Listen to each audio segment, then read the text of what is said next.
Usai menjelaskan tentang jasad Syekh Abdul Malik, Syekh Abdul Ghafur menarik tangan Syekh Siti Jenar ke arah depan. Syekh Siti Jenar tersentak kaget, namun bersamaan dengan kedipan matanya, ia mendapati tilam hijau beserta jasad kakek buyutnya lenyap. Tempat yang disinari cahaya putih kehijauan itu juga lenyap. Sebagai ganti, ia melihat hamparan luas tanpa batas yang disinari cahaya hijau cemerlang. Di hadapannya tampak tilam hijau sangat indah, persis seperti pemandangan di alam kubur, dikitari pohon berbuah ranum dan bunga aneka warna semerbak wangi. Di dahan pohon-pohon itu bertengger burung-burung berbulu hijau yang berkicau dengan merdu.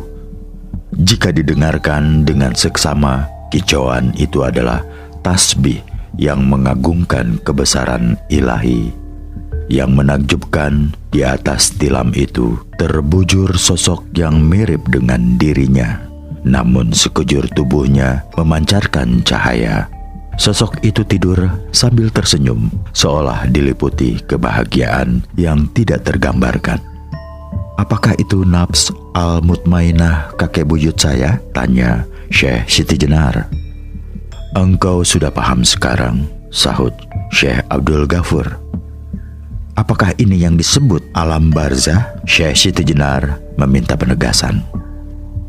"Ada 12 tingkatan dari alam kubur ke alam Jabarut yang disebut dengan barzah, yaitu sekat-sekat. Namun, ke-12 tingkatan itu tidaklah bisa disebut alam lagi karena hakikat keberadaan ke-12-nya tidak bisa dijelaskan." "Saya paham, Tuan," ujar Syekh Siti Jenar. Ke-12 tingkatan itulah yang dilambangkan dengan kelahiran dan kematian Muhammad al-Mustafa yang tepat pada tanggal 12. Lahir tanggal 12 dan wafat tanggal 12. Artinya, Muhammad turun sebagai manusia tingkatan yang paling bawah, yaitu yang ke-12, dan ia naik ke tingkatan yang paling atas, yaitu yang ke-12. Engkau telah paham kenapa yang ada di alam barzah ini hanya Nafs al-Mutmainah kakek buyut saya?" tanya Syekh Siti Jenar. "Sebenarnya yang engkau saksikan itu bukan hanya Nafs al-Mutmainah kakek buyutmu, karena di situ bersemayam pula Nafs al-Wahidah, Nafs al-Mardiyah, dan Nafs ar-Radiyah kakek buyutmu." Syekh Abdul Ghafur kembali menarik tangan Syekh Siti Jenar. Syekh Siti Jenar menurut saja, dan sekejap kemudian ia mendapati dirinya berada di suatu hamparan luas tanpa batas cakrawala. Kemana-mana memandang, ia menyaksikan cahaya putih kilau kemilau memancar penuh keagungan. Di tempat itu, ia menyaksikan orang-orang yang tubuhnya memancarkan cahaya gemilang. Dari cahaya yang memancar itu berkumandang indah puji-pujian yang mengagungkan kebesaran ilahi. "Di manakah kita, Tuan?" tanya Syekh Siti Jenar heran. "Tidakkah engkau saksikan sosok yang mirip dirimu di sana?" Syekh Abdul Ghafur bertanya balik. Mengikuti arah yang ditunjuk Syekh Abdul Ghafur, ia menyaksikan sesosok bercahaya tersenyum memandangnya. Kemudian, secara menakjubkan, sosok itu mendekat hingga berjarak sekitar 2 busur panah.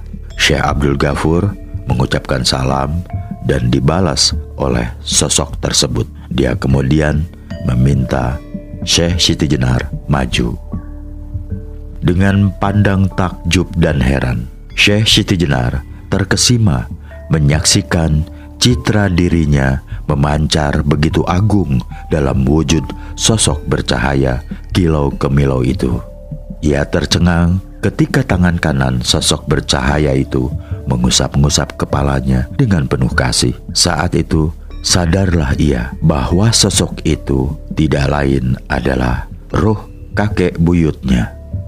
Melalui Al-Ima, ruh Syekh Abdul Malik menguraikan tentang tugas-tugas yang harus dijalankan Syekh Siti Jenar sebagai penggantinya.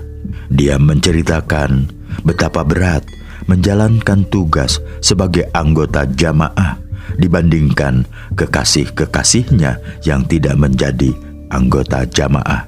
Itu sebabnya Syekh Siti Jenar wajib mutlak memasrahkan segala urusan kepada sang pemberi tugas.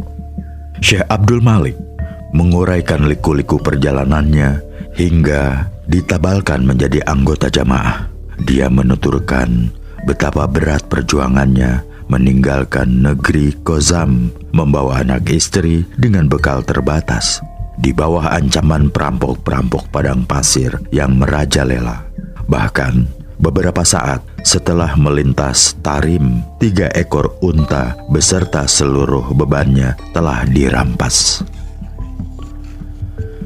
Dalam keadaan tanpa makanan, tanpa air di tengah padang pasir, dengan 3 anak yang masih kecil dan istri hamil, ungkapnya, tidak ada yang dapat diperbuat kecuali memasrahkan segala urusan kepadanya. Saat itu sudah tidak dipedulikannya lagi tangisan anak-anaknya yang lapar dan haus atau isak tangis istrinya yang tidak berhasil membujuk anak-anaknya agar diam. Itulah perjuangan terbesar yang pernah kualami, yaitu mengesampingkan naluri kebapaan untuk semata-mata mengarahkan kiblat iman hanya kepadanya.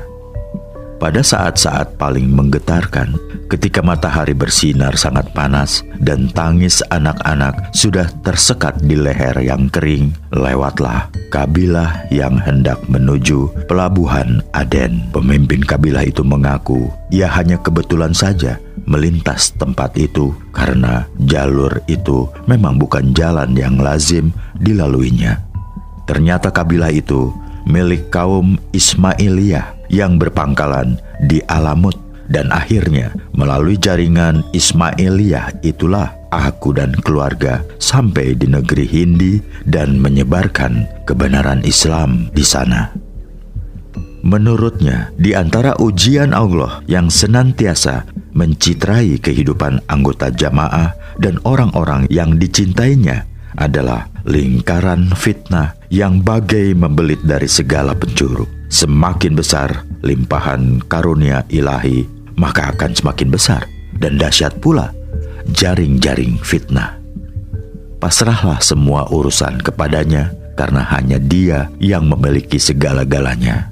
Rencana, alur, pelaksana, hingga akhir dari fitnah itu adalah mutlak kehendaknya, semata-mata untuk membuktikan bahwa Dia adalah sang pemilik mutlak dari kehidupan di alam semesta ini, baik yang kasat mata maupun yang gaib. Setelah menuturkan perjalanan hidup, memberi petunjuk ini dan itu, termasuk memberi keleluasaan dalam meminta fatwa dan petunjuk dari para anggota jamaah terdahulu, Syekh Abdul Malik kemudian memperkenalkan Syekh Siti Jenar kepada salah seorang anggota jamaah yang menggantikan kedudukannya sesaat setelah dia dipanggil ke hadiratnya. Anggota jamaah itu adalah Syekh Abdurrahman Sajistani yang memiliki nama asli Maimuddin Kisti Sajistani.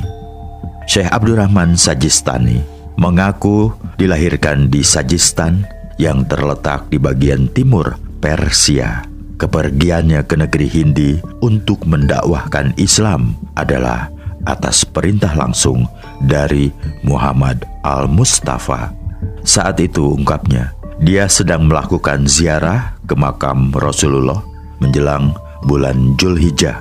Ketika sedang berdoa, tanpa terasa dia tertidur sekejap di sisi makam. Saat itulah, lanjutnya, tiba-tiba dia memperoleh mubasyirah, visi mimpi didatangi Rasulullah.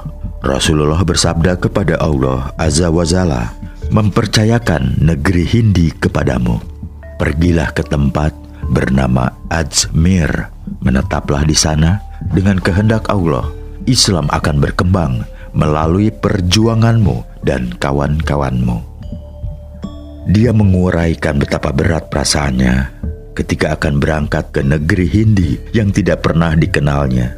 Selain itu, keberangkatannya sangat ditentang oleh keluarganya yang merupakan bangsawan terhormat di Sajistan. Mereka khawatir dia akan terlantar dan sengsara. Namun, tekad menyampaikan kebenaran Islam sesuai petunjuk Rasulullah akhirnya dilaksanakan juga. Perjalanan terberat mencapai Ajmer, ungkapnya, adalah saat melintasi pegunungan Hindu Kush menuju kota Kandahar. Selain harus menghadapi tantangan alam yang ganas, daerah tersebut menjadi rebutan antara penguasa Persia dan Syaibanid di satu pihak dan antara penguasa Mughal dan Safawi di pihak lain. Penyegatan, perampasan, penangkapan, pembunuhan, dan penganiayaan adalah cerita sehari-hari yang membuat orang harus berpikir 1000 kali untuk melintasi kawasan itu. Namun bekal keyakinan bahwa perjalananku ke Ajmer adalah atas kehendaknya, maka segala berita dan kisah menakutkan itu berhasil kusingkirkan dari benak dan perasaanku. Kiblatku hanya Allah. Akhirnya ku capai Kandahar dengan selamat. Dari sana aku langsung ke Lahore, terus ke Panipat, dan akhirnya ke Delhi. Selama perjalanan, merasakan dirinya seperti dibimbing oleh kekuatan gaib yang membuatnya sangat disukai dan dipercaya oleh orang-orang yang baru dikenalnya. Itu terbukti saat dia menyampaikan kebenaran Islam kepada orang-orang yang dijumpainya sepanjang perjalanan dari Delhi ke Ajmer. Seruannya diterima dengan sukacita. Saat memasuki kawasan Rajputana, aku tinggal di rumah Karamchand Gauda, Brahmana yang dihormati di Delhi dan Bengali. Keluarga itu selain tergolong ke dalam Panca Gauda, juga merupakan penasehat rohaniah raja. Justru keluarga itulah yang menerima kebenaran Islam yang aku sampaikan, papar Syekh Abdurrahman Sajistani.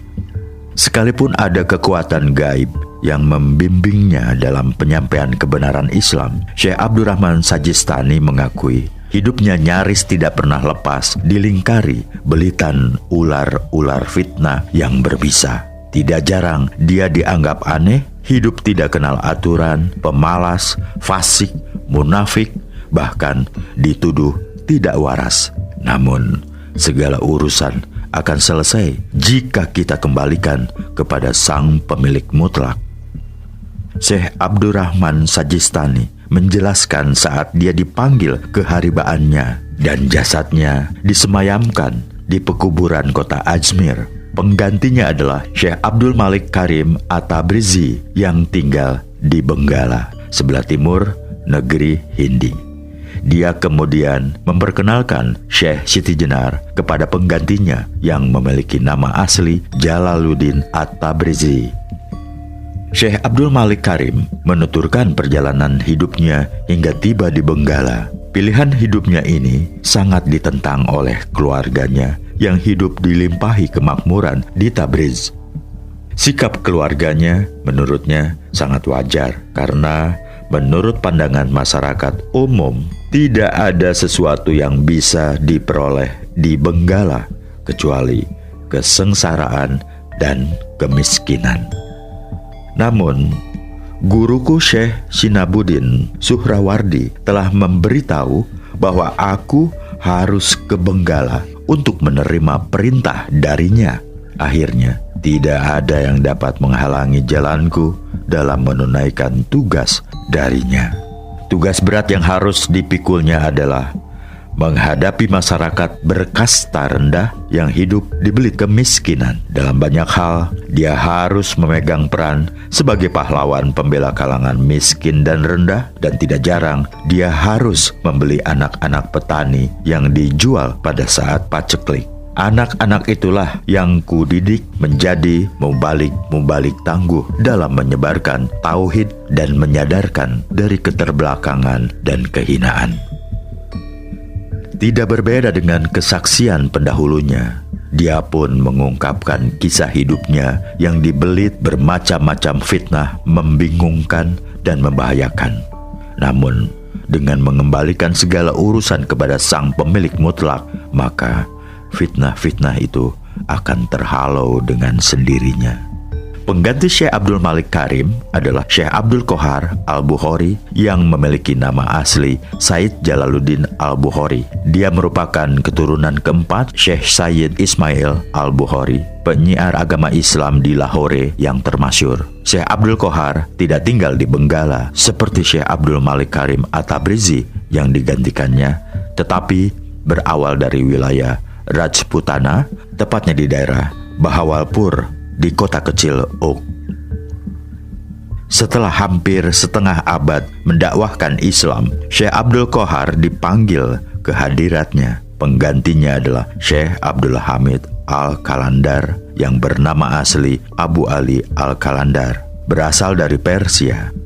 Selama menjalankan tugasnya, Syekh Abdul Hamid tinggal di kota kecil Panipat hingga Allah memanggilnya dalam usia 100 tahun lebih. Setelah mengenal para anggota jamaah pendahulu dan mendapat izin untuk menemui mereka sewaktu-waktu dibutuhkan, Syekh Siti Jenar dengan didampingi Syekh Abdul Ghafur meninggalkan Ala Iliyin yang menjadi persemayaman ruh para malaikat, rasul, nabi, aulia, dan sidikin.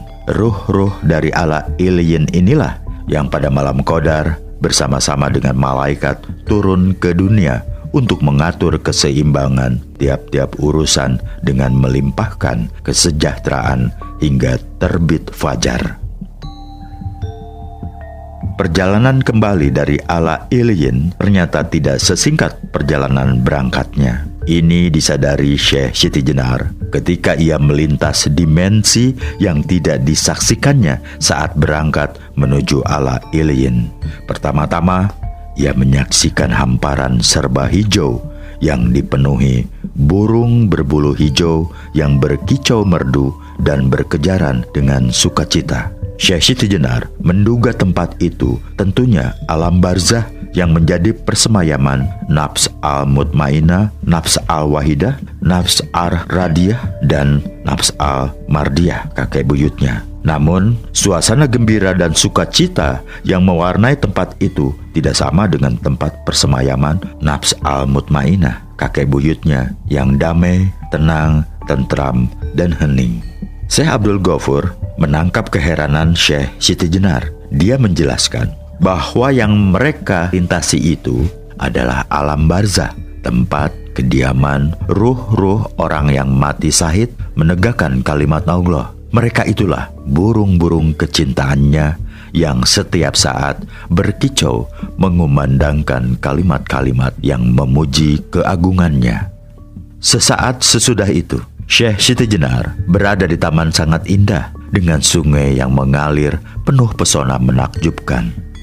Taman indah itu ditutupi oleh kubah hijau yang keindahannya tidak tergambarkan. Di sepanjang tepinya, ia menyaksikan orang-orang beristirahat, menendangkan nyanyian memuji kebesaran ilahi. Menurut Syekh Abdul Ghafur, mereka yang beristirahat di tepi sungai itu adalah ruh-ruh para syuhada yang mati di jalan Allah. Tiap pagi dan sore, mereka mendapat rezeki dari dalam taman, diantar oleh para pelayan yang ramah dan cantik luar biasa.